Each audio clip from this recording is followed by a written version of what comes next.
दोस्तों आप सभी का वेलकम करता हूं दक्ष एडवाइस के इस लेटेस्ट वीडियो में। और इस वीडियो में आपके साथ में बात कर रहा हूं वेदांता लिमिटेड के स्टॉक के बारे में। इस स्टॉक की आज की परफॉर्मेंस, कल की परफॉर्मेंस, 2 हफ्ते पहले की परफॉर्मेंस, 2 दिन बाद की परफॉर्मेंस के बारे में चर्चा आपके साथ में नहीं करने वाला हूं, बल्कि इस स्टॉक के ऊपर एक ओवरव्यू के बारे में चर्चा करने का प्रयास करूंगा। करंट टाइम की सिचुएशंस अनडाउटेडली बहुत अच्छी देखने को नहीं मिल रही हैं। स्टॉक के निवेशक भी डाउट में हैं, मार्केट के निवेशक भी डाउट में हैं, और ये बाजार की गिरावट इस स्टॉक को किस लेवल तक गिरा सकती है। ये स्टॉक आने वाले समय में क्या हमको 400 रुपए और हो सकता है 350 रुपए लेवल दिखाने को तैयार बैठा हुआ है, इन सब चीजों के बारे में आपके साथ में बात करने का प्रयास करूंगा। लेकिन ओवरऑल इस स्टॉक के ऊपर मेरी क्या ओपिनियन है, क्या अंडरस्टैंडिंग है, और वो ओपिनियन या फिर अंडरस्टैंडिंग क्यों है, इसकी चर्चा आपके साथ में इस वीडियो के माध्यम से करने का प्रयास किया जाएगा। वीडियो आपके साथ में शुरू करूं उससे पहले यह ध्यान रखिएगा कि ये वीडियो आपके साथ में रिकमेंडेशन के बेसिस पर डिस्कस नहीं कर रहा हूं। मैं सेबी का रजिस्टर्ड एनालिस्ट नहीं हूं। स्टॉक को खरीदने या फिर बेचने की सलाह आपको देना ये मेरा काम बिल्कुल भी नहीं है। ये वीडियो आपके लिए एक फ्रेंडली बेसिस का लर्निंग मॉड्यूल बिल्कुल हो सकता है, लेकिन इससे ज्यादा भी इसको तूल देने की आवश्यकता नहीं है। इसका उपयोग अपने रिसर्च के लिए कीजिए, लेकिन बस रिसर्च के ही लिए कीजिएगा, ट्रेडिंग या फिर इन्वेस्टमेंट के लिए नहीं।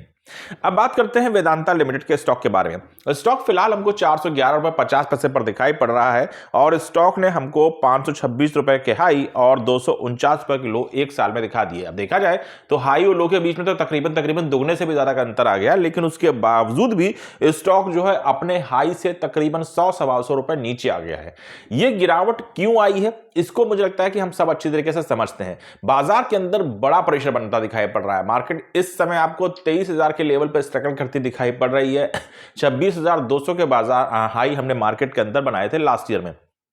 अब अगर आपकी मार्केट के अंदर इतनी गिरावट आ चुकी है, आपका मेटल सेक्टर जो है वो रिकॉर्ड 3.5 महीने की गिरावट के ऊपर खड़ा हुआ इस समय दिखाई पड़ रहा है, तो जाहिर सी बात है कि वो स्टॉक्स जो कि मेटल सेक्टर से बिलोंग करेंगे और मार्केट के अंदर लिंक्ड होंगे, उनके अंदर भी गिरावट होगी ही होगी। तो ये पहला लॉजिक है जो हमको अपनी रिसर्च में शामिल करना चाहिए कि अगर स्टॉक मार्केट के अंदर गिर रहा है, कमजोर हो रहा है, तो उसके पीछे बाजार भी जिम्मेदार है, उसका सेक्टर भी जिम्मेदार है, डोनाल्ड ट्रंप भी जिम्मेदार है, रशिया यूक्रेन भी जिम्मेदार है, और चाइना भी जिम्मेदार है। ये वो कुछ प्रमुख कारण हैं जो आपकी स्टडीज का हिस्सा डेफिनेटली होने चाहिए। और ये कुछ ऐसे रीजंस हैं जिनके ऊपर कोई भी कंपनी किसी प्रकार का कोई भी जोर नहीं लगा सकती है। कंपनी एक बिजनेस रन कर सकती है, वो किसी देश की पॉलिसीज को नहीं बना सकती है, उनको बदल नहीं सकती, किसी दो कंट्रीज के बीच की वॉर को ना बढ़ा सकती है ना घटा सकती है। तो ये जो आपको इस समय बाजार में वेदांता की हालत देखने को मिल रही है, उसको समझने का प्रयास हम सबको करना पड़ेगा कि ये स्टॉक के अंदर गिरावट मार्केट के अकॉर्डिंग आ रही है, इसके सेक्टर के अकॉर्डिंग आती दिखाई पड़ रही है। तो जो लोग भी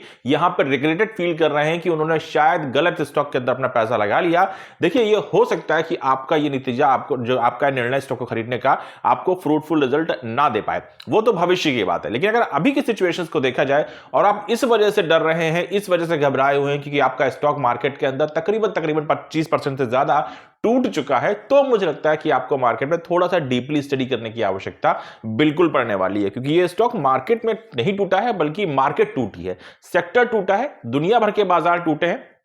तो अगर आपका एक स्टॉक भी टूट गया तो उसमें कुछ घबराने वाली या फिर चिंता करने वाली कोई, मुझे लगता है कि कोई आवश्यकता है ही नहीं। अब सवाल यह है कि यहां पे हमको चिंता किस बात पे करनी चाहिए, और क्या हमारी स्ट्रेटजीज हो सकती है, और फिर क्या कंपनी की स्ट्रेंथ या फिर वीकनेसेस हमको देखने को मिलती हैं।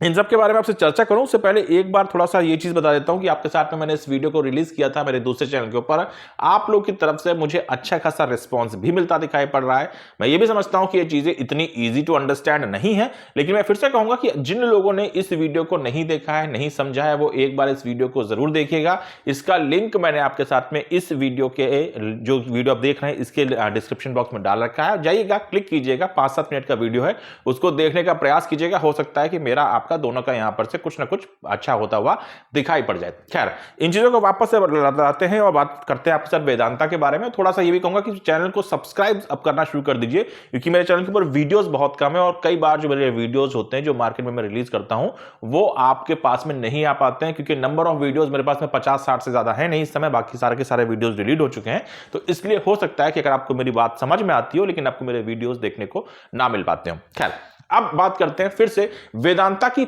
जो प्रॉब्लम्स है उनके बारे में। तो देखिए वेदांता के अंदर जो निवेशक अपना पैसा लगाते हैं उनके अंदर एक डर बिल्कुल रहता है, और उस डर का कारण यह है कि स्टॉक मार्केट में इस समय तो अच्छे खासे रेट पे 400 450 का स्टॉक अगर मार्केट में मिल रहा है तो उसे सस्ता नहीं कहा जा सकता है। और ये कंपनी के अगर फंडामेंटल्स के बारे में बात करी जाए तो वो उतने ज्यादा हम लोग को लुभावने नहीं दिखाई पड़ते हैं, क्योंकि कंपनी अपनी डेट से जूझती दिखाई पड़ रही है। 2023 में तो कंपनी के ऊपर डिफॉल्टर बनने के खतरे भी बनते दिखाई पड़े थे। जो कंपनी की जो हिस्ट्री रही है वो भी बहुत ज्यादा ट्रांसपेरेंट नहीं रही है। मैनेजमेंट की तरफ से कई बार हमको चीजें देखने को मिली हैं जिनके ऊपर ट्रस्ट नहीं किया जा सकता है, और इस बात को मैं भी बिल्कुल इनकार नहीं करूंगा कि ये कंपनी एक ऐसी कंपनी है जो मार्केट के अंदर एक ब्लू चिप फर्म के रूप में नहीं देखी जा सकती है। कंपनी का मैनेजमेंट कई बार ऐसी हिडन चीजों को ऑल ऑफ ए सडन हमारे सामने लेकर के आता है जो हम लोगों को एक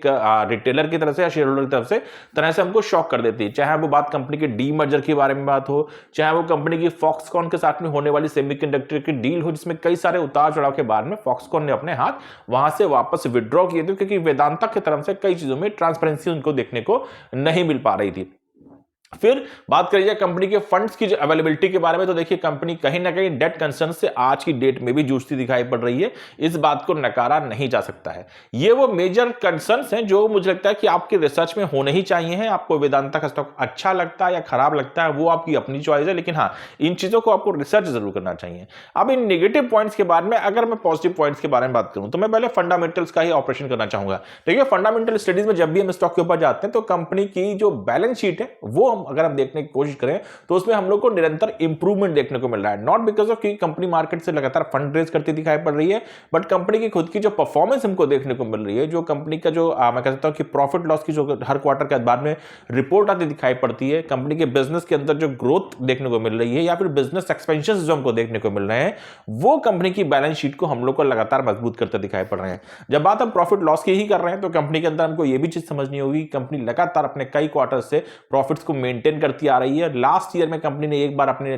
लॉस डिक्लेयर किए थे, वो भी इसलिए क्योंकि कंपनी एडवांस टैक्स पे करके निकल के आई थी। तो भले ही कंपनी ने डेट कंसर्न्स को एक मैं कह सकता हूं कि नेगेटिव पॉइंट के रूप में लिया है, लेकिन उसके बावजूद भी कंपनी की परफॉर्मेंस बिजनेस के अंदर हम लोग को कोई भी वीकनेस देखने को नहीं मिली है। और ये वो मेजर फैक्टर है जो किसी भी कंपनी को किसी भी ऊंचाई पर ले जाने के लिए बिल्कुल सक्षम होता है। अगर कंपनी की परफॉर्मेंस या आपके बिजनेस की परफॉर्मेंस अच्छी चल रही है तो आज नहीं तो कल, देर नहीं तो सवेर आप वहां से रिकवर कर सकते हैं, क्योंकि आपके पास में वो पोटेंशियल्स अवेलेबल हैं जो डेफिनेटली वेदांता में दिखाई पड़ती है। इसके बाद में अगर बात करिए तो कंपनी के पास में डेट बहुत ज्यादा है, और ये शायद कंपनी की एक मिस्टेक थी या कुछ भी कहा जाए जो कंपनी ने पास में करी, लेकिन कंपनी उससे रिकवर करने के लिए एक बहुत बढ़िया अपना डी मर्जर का प्लान लेकर के आए, जिसको कंपनी एग्जीक्यूट करने को तैयार भी खड़ी हुई है। और देयर इज अ पॉसिबिलिटी कि इसकी एग्जीक्यूशन हमको हो सकता है कि मार्च के महीने में होती हुई दिखाई भी पड़ जाए। अभी डिले हो सकता है क्योंकि इंडिया के अंदर नॉर्मली काम ऐसे ही होता है कि थोड़ा बहुत 2-4 महीने का डिले चलता ही है। तो ये हो सकता है कि इस डी मर्जर को थोड़ा हम डिलेड मार्केट के अंदर परफॉर्म होते हुए देखें, लेकिन हाँ इसकी जो फाइनल मीटिंग है वो हमारे साथ में इसी महीने में होने वाली है 17-18 तारीख के बीच में, जिसके बारे में डिटेल में एक बार डिस्कशन करूंगा किसी और दिन पे। तो ओवरऑल देखा जाए तो कंपनी अपनी डेट को लेकर के काफी ज्यादा एक तरीके से एक पॉजिटिव प्लान के साथ में चल रही है, और स्ट्रक्चर्ड तरीके से स्टेप बाय स्टेप उनको कहीं ना कहीं फिनिश करने का प्रयास कर रही है। फिर कंपनी का जो सबसे बड़ा जो फैसिनेटिंग फैक्टर है उसके बारे में बात करिए तो कंपनी अपने डिविडेंड के बारे में चर्चा करती है। कंपनी हैवी डिविडेंड के साथ में काम करती है। 11% से ज्यादा का कंपनी का डिविडेंड यील्ड है, जो कि एक बहुत ही ज्यादा मजबूत नंबर कहा जा सकता है, और उसी के आधार पर कंपनी लगातार हमारे साथ में डिविडेंड डिक्लेयर कर रही है। लास्ट ईयर 2024 के बारे में बात की जाए तो कंपनी ने 43 रुपीज 50 पैसे यानी 43 रुपया 50 पैसे की डिविडेंड हमारे साथ में डिक्लेयर किए हैं, जो कि एक अच्छा खासा परफॉर्मेंस कही जा सकती है। और कंपनी के करंट प्राइस से देखा जाए तो ये 10% से भी ज्यादा का कंपनी का डिविडेंड हमको लास्ट ईयर में निकलता हुआ दिखाई पड़ा था। अब इन चीजों को अगर आप अपनी स्टडी में शामिल करते हैं, फिर कंपनी के बिजनेस के अंदर जो डाइवर्सिफिकेशन है उसको भी देखने का प्रयास करते हैं। अगर कंपनी में डी मर्जर में जा रही है तो अपने बिजनेसेस को 5 पार्ट्स में डिवाइड कर रही है, यानी कि कंपनी 5 उन सेक्टर्स में काम करती दिखाई पड़ रही है जो कंपनी जो देश के अंदर काफी ज्यादा डाइवर्सिफाइड तरीके से देखने को मिलते हैं। ओवरऑल बात करी जाए तो ये कंपनी लंदन बेस्ड अपनी वेदांता रिसोर्सेज है उसी पेरेंट कंपनी के अंडर काम करती दिखाई पड़ती है, और वर्ल्ड की 6 नंबर की माइनिंग फर्म के रूप में भी जानी जाती है। तो ऐसा नहीं कि कंपनी के पास में बिजनेस नहीं है, ऐसा नहीं कि कंपनी के बिजनेस के अंदर हमको ग्रोथ देखने को नहीं मिल रही है, ऐसा नहीं है कि कंपनी अपने डेट को लेकर के किसी प्रकार की कोई चिंताएं नहीं कर रही या फिर उनके ऊपर कोई पॉजिटिव एक्शन लेते नहीं दिखाई पड़ रही है। आने वाले 2 से 3 साल के अंदर कंपनी के प्लान्स इस प्रकार से हैं कि हो सकता है कि कंपनी अपने डेट को पूरी तरीके से यहां से निचोड़ के खत्म कर दे और अपने बिजनेस के ऊपर फोकस करते दिखाई पड़े। यहां पे ये भी चीज फोकस करने वाली है कि कंपनी मार्केट से तो लोन उठा ही रही है क्योंकि इनको डेट पे करनी है, लेकिन at the same time company ने कुछ और भी ज्यादा पॉजिटिव मूव्स लिए हुए हैं। कंपनी लगातार अपनी प्रमोटर होल्डिंग को भी हल्का कर रही है ताकि किसी प्रकार से जो डेट कंसर्न्स हैं उनसे कंपनी निपटती हुई दिखाई पड़े, उनसे कंपनी जो है किसी प्रकार से दूर हटती हुई दिखाई पड़े। तो ये वो कुछ ऐसे फैक्टर्स हैं जो कंपनी के लिए मुझे लगता है कि अगर इन्हीं पैटर्न्स पे कंपनी काम करती दिखाई पड़ती है, मैं नहीं कहता कि आने वाले समय में भी यही चीजें अप्लाई होती दिखाई पड़ती हैं। अब कंपनी का अगर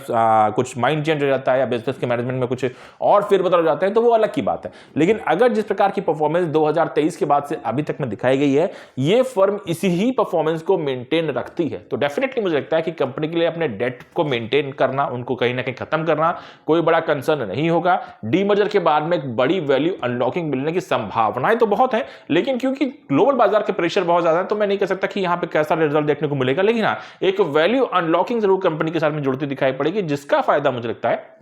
कि आने वाले समय में हर निवेशक को मिलता हुआ दिखाई पड़ सकता है। अब इन फैक्टर्स को अगर हम कंक्लूड करते हैं तो मुझे लगता है कि यहां पे एक अच्छे फ्यूचर की उम्मीदें लगाई जा सकती हैं। देखिए स्टॉक शेयर बाजार है तो यहां पे ज्योतिष ज्यादा काम करता है आपके किसी प्रकार के कॉन्क्रीट आंसर से, तो जो संभावनाएं दिखाई पड़ रही हैं वो यही कहती हैं कि हाँ भविष्य में अगर कंपनी इसी परफॉर्मेंस को मेंटेन रखती है तो यहां पे बड़ा फ्यूचर, बेहतर फ्यूचर देखने को मिल सकता है, क्योंकि कंपनी की तरफ से हर वो चीज परफॉर्म की जा रही है जो किसी भी बिजनेस की ग्रोथ के लिए आवश्यक होती है। अब इसी बीच में क्या ये कंपनी 400 रुपए के प्राइस के नीचे अपने शेयर को ले जा सकती है? तो देखिए पॉसिबिलिटीज हैं। जिस प्रकार की हम लोग को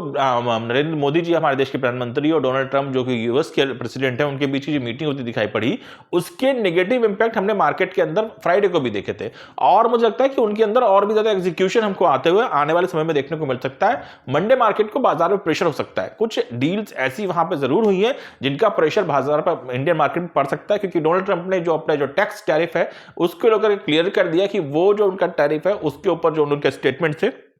वो उनके ऊपर कायम रहेंगे, उसी प्रकार से काम करते दिखाई पड़ेंगे। रक्षा सौदों को लेकर के जिस प्रकार के कुछ एयरक्राफ्ट वगैरह की चर्चाएं हुई हैं, फिलहाल मुझे उसकी बहुत डिटेल पता भी नहीं है, लेकिन जो न्यूज रिसोर्सेज के द्वारा मैंने चीज देखी उसमें यही आया है कि जो बहुत अच्छे प्रकार के जो इनके जो एयरक्राफ्ट वगैरह हो सकते थे उनकी डील ना करके कुछ ऐसे निगेटिव रिव्यू वाली चीजों के बारे में डिस्कशन किया गया। तो ओवरऑल ये देखा जा सकता है कि फिलहाल जो हम लोग को इस बार जो मीटिंग होती दिखाई पड़ी प्रधानमंत्री श्री नरेंद्र मोदी जी और डोनाल्ड ट्रंप के बीच में, वो बहुत पॉजिटिव इंपैक्ट मार्केट पर छोड़ती नहीं दिखाई पड़ रही है। एक तो मार्केट वैसे ही अंडर प्रेशर देखने को मिल रही है, एफआईज दबा के अपने यहां पे से होल्डिंग को बेचने पर या फिर एग्जिट करने पर तैयार खड़े हुए हैं, और ऐसे समय में अगर इस प्रकार के मीटिंग के आउटकम आते दिखाई पड़ते जो कि आने वाले समय के लिए काफी इंपॉर्टेंट थी, तो मुझे लगता है कि मार्केट और प्रेशर में आ सकती है। यह भी एक संभावना है, लेकिन हाँ ऐसा जरूर हो सकता है, जो अभी देखने में लगता है कि ऐसा हो सकता है कि मार्केट के अंदर प्रेशर देखने को मिले, और अगर वो प्रेशर यहां पे अप्लाई होता दिखाई पड़ेगा तो फिर वेदांता के अंदर या बाजार के अंदर हम लोग को और भी स्लिप देखने को मिल सकती है। तो देयर इज अ पॉसिबिलिटी कि ये स्टॉक और भी नीचे गिरता हुआ दिखाई पड़ सकता है। अब अगर स्टॉक गिर रहा है, 550 का स्टॉक आपको 400 रुपए के लेवल या उसके भी नीचे जाता दिखाई पड़ता है, मैं आपसे फिर भी कहूंगा कि आपको उस चीज को स्टडी करना होगा, उन फैक्टर्स को स्टडी करना होगा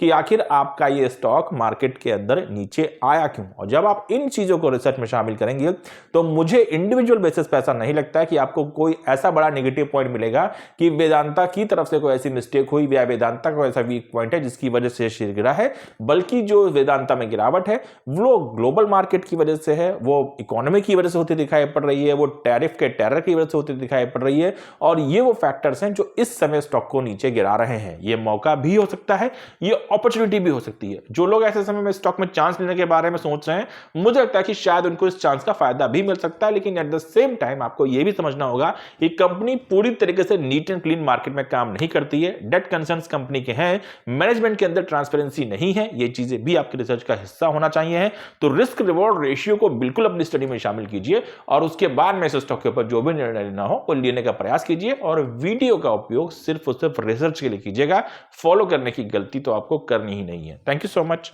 हैव अ नाइस डे।